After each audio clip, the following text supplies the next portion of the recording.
plan that I've seen, in the recovery plan, there's a lot of focus on that. The Made in Nigeria concept goes back to the view that, look, as government, we're spending close to 2 trillion on capital expenditure and a bit more, and about 200 something on running expenditure. But let's take the capital expenditure. The point here is that why don't we ensure that we patronize MDAs, ministries, defense agencies, patronize locally produced goods? By so doing, you're going to stimulate production, manufacturing, you're going to stimulate job creation. And at the same time, you're going to save foreign exchange. Why? Take an agency like the Nigerian Youth Corps, or take the Army, or take Navy, or take Air Force, who buy boots. I'm just bringing it down to what everybody will understand, that buy boots. And most of these boots, maybe they're buying them from China. And we now decide, why are we buying it from China? I'm sure there are people in Aba, Nnewi, or Lagos, or Abuja that can produce those boots. Now, the moment you begin to do that, you create a market. The immediate thing, first of all, the Nigerian Army does not need to go to this bank and go and look for foreign exchange. You drop that demand. You create local employment. You create jobs.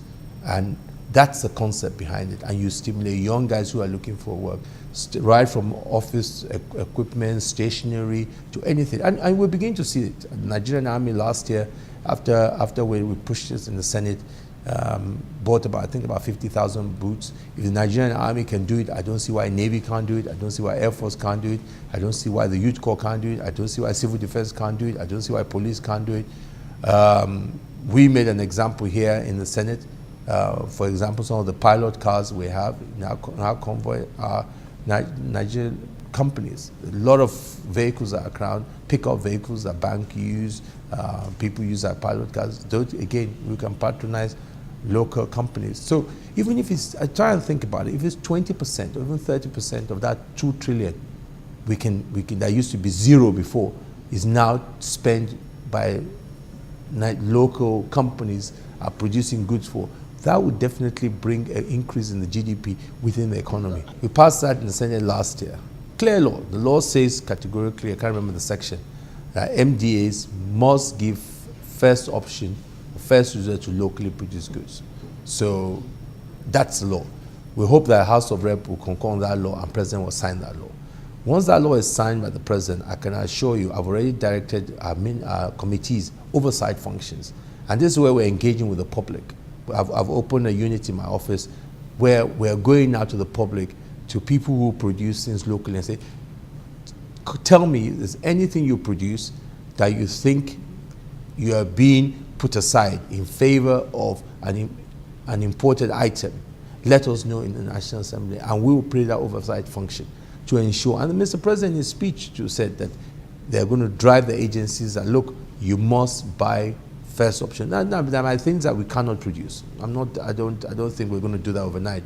But there are things that definitely, that, you know, whether you're talking from paper, you're talking from pencils, you're talking from cars, you're talking from boots, you're talking for shirts for youth corpers, you're talking from different things, that we still have people that are producing, or there are people that want to produce. I had a visit the other day from a woman that does envelopes.